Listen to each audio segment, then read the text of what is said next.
Alright, isang magandang gabi po sa ating pong mga ka-team. Dito po yan sa community ni Kuya Dan TV Vlog. Kumusta po kayo? Magandang umaga sa mga umaga po sa inyo. Magandang tanghali naman sa mga tanghali. And of course, magandang gabi. Same dito sa Pilipinas. Gabi na po. So time check muna tayo. Ay alas 10:45 ng gabi po. So, kung nakikita po ninyo ang background ng aking video ay madilim. Yes, madilim po. At nandito po tayo sa aking kubo, dito sa kabukiran, dito sa ating pong munting kubo. So actually po, pangalawang gabi ko na to rito na solo flight. Wow. Kasi yung kapatid kong makakasama ko rito, bunso, yung nagko-construct ng bahay dyan ng kapatid ko, ay nagluluto doon sa baryo at piyesta ron. So ako dito kasi hindi maaring mawala ng tao rito, may mga gamit sila dyan. Okay, anyway, hindi ko naman yun ay responsibilidad din, but then sa kapatid ko yan. At isa pa, tinamad na rin po naman akong pumunta ng piyestahan dahil po bagyo po dito. Actually, signal number 2 ngayon kami. Malakas ang ulan. Ayan, pabugso-bugso ang hangin. Kaya nakikita mo, sayaw ng sayaw yung mga kortina dito sa aking kubo. So, nagda-chat yung aking kapatid na bunso, yung inuuwian ko talaga doon sa malaking bahay, kung kaya ko ba daw talaga magsolo rito, kung hindi ako natatakot. So far, may konti siyempre naman pag-aalangan. Kasi mag-isa ka from Kabihasnan o from siyudad. Tapos nandito ka, naririnig mo kuliglig. But then, sanay tayo. This is, as a YouTuber, ang iba nga, nasa bukid pa, di ba? Gumagawa lang sila ng mga tent. So dito, it's my adventure challenge dito sa atin na mag-iisa tayo. Pangalawang gabi na natin ngayon. Kagabi, sobrang lakas ang ulan at medyo mahangin. Ngayon, medyo kalmado na, pero maya-maya na ulan pa. Kasi signal number 2 pa rin po dito sa Albay. Okay, background ko po sa inyo ang kabuuan ulit nitong loob naman ngayon. Kasi sa loob ako nagbablog. Kasi kung sa labas, medyo alanganin tayo, mag-isa tayo. Nasa taas ako ng kubo. So titingnan natin ang setup ngayon dito. Alright, samahan nyo ang inyong lingkod at pakita ko sa inyo ang ating kalagayan dito. Okay, so yan po ang curtains ng aking higaan. Ayan, naalala ko po nung abroad ako, ganitong style, medyo korti-korti na lang para ma-shade doon sa pinakailaw. Hindi naman po ako natutulog na walang ilaw. So ito yung kinukumot natin. Alright, so ganyan, iikot muna tayo. From then, sa gilid na yan ay may mga kortina yan, mga idol, because pag wala yan, through intro lang yan. Kasi nga, nung pinagawa ko yan, talagang may mga interval siya. Kasi nga, ang preparations natin, pag tag-init, ay pasok lang ang air na presko. Ay kaso ngayon, taglamig. Kasi winter po ngayon. Ang lamig naman pong sobra ang pumapasok na hangin. Kaya ayan, paikot yan ay mayroon curtains. Ayan. Yan. Tapos dito sa banda rito, actually yan yung dito sa lapag natutulog yung si Bunso. Yan naman mga gamit niya. Nilagyan ko ng kanina harang pero hindi unabot. So halos 1/4 na lang natitira ng mga dingding na original, yung mga bamboo. Dito po nilagyan ko siya ng ayan oh, ng shade. Yung katulad po nitong sahig para protection sa pumapasok na hangin. Alright, so ayan dito. Yan yung bintana. Medyo kalahati na rin lang yung bintana. Takpan itong marine plywood.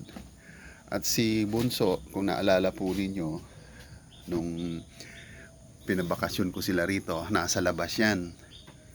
Ngayon, tinanggal ko na sa labas. Pag uwian namin nung December, nilagay ko dyan para pantakip ulit.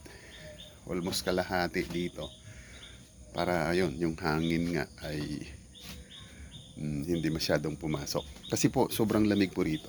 Super lamig. Then, ayan, yung aking mga hand carries. Nabagahin natin.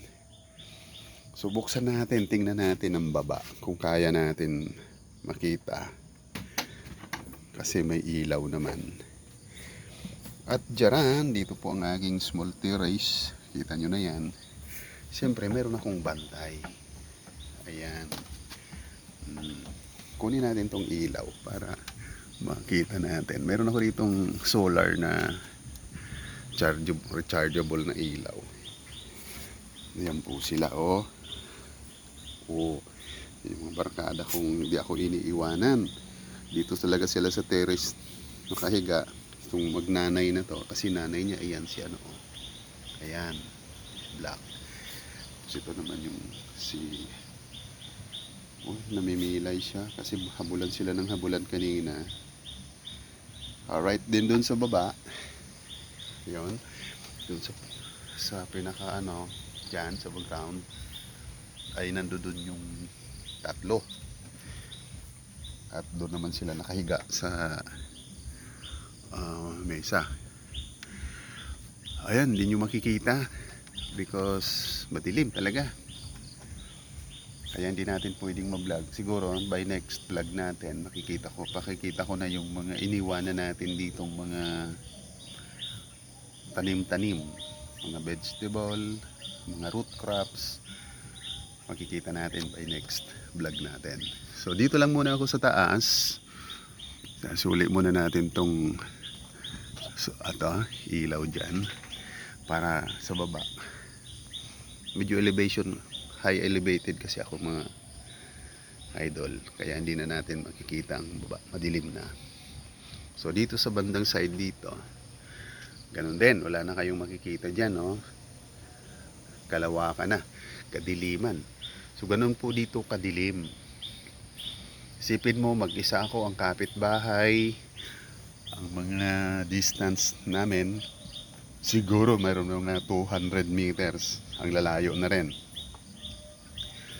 Kaya dito lang ang maipapakita ko yung kalooban nitong kubo. Lagi ko naman po ito napakita na sa inyo, pero itong style niya ngayon, ito ang itsura niya ngayon paggabi. Ayan, pagpasok dyan nakahiga yung si Utol, kaso wala. At the same time, cook yun si Utol, yung bunso kong kapatid. Kaya nagluluto muna dun siya sa panganay naming kapatid na nasa baryo. Tomorrow ang feast day talaga. So ayan ang aking munting kubo. Tuloy, hindi na po ito munting kubo. Bahay na to pero kubo ang estilo. Tapos siyempre nilagyan natin ng shade ng ating bed. Yan. Yan tayo natutulog. Okay, so ganyan po ang situations. Dito lang muna ako sa loob ng ating sarado na po natin. At napakalamig po. Malamig po talaga siya. Okay, so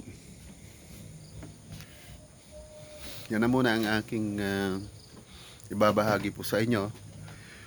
Since po nung tayo umalis ng Kamaynilaan nung January 14, nakaalis po ako ng 5 p.m.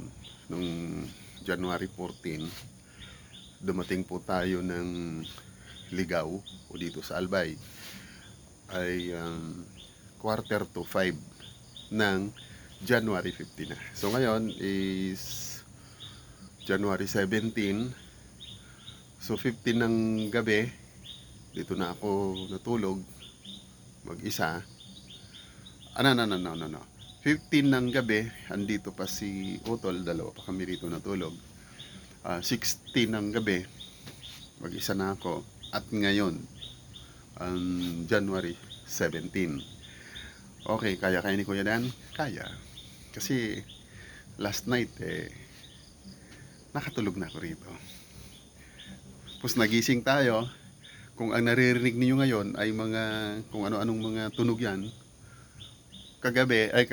kaninang umaga ng mga actually mga 5:45 yon in the morning, inurasan ko dahil medyo kalmado yung panahon at sari-saring huni naman ng ibon ang gumising sa akin. And at the same time, yung mga kaibigan natin na mga aso, 5 sila. Kagabi 6 yan eh. Ngayon 5 lang sila kasi yung isa umuwi talaga yun sa kanila. Nakaabang na rito sa may door na yan. Yan, inaabangan na ako dyan. Kaya pagbukas ko, sumalubong sa akin ay yung mga kaibigan natin, mga aso. Kaya dog lover si Kuya Dan, pet lover ako.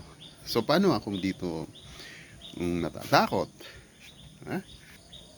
Kahit ganito kadilim, dim lang ang ilaw, pero malinaw po yan, nagiging dim siya because medyo malawak itong kalooban nito, yung room, yung pinaka room niya, isang room lang naman, tapos sa baba doon na ang receiving, basta buhay probinsya. Alright, so hanggang dito na lang po muna. Magandang gabi.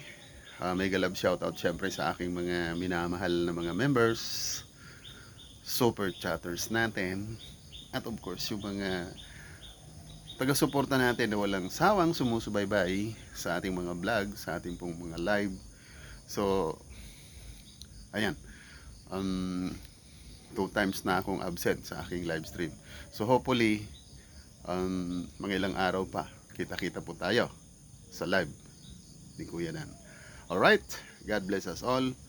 Maraming salamat. Alright.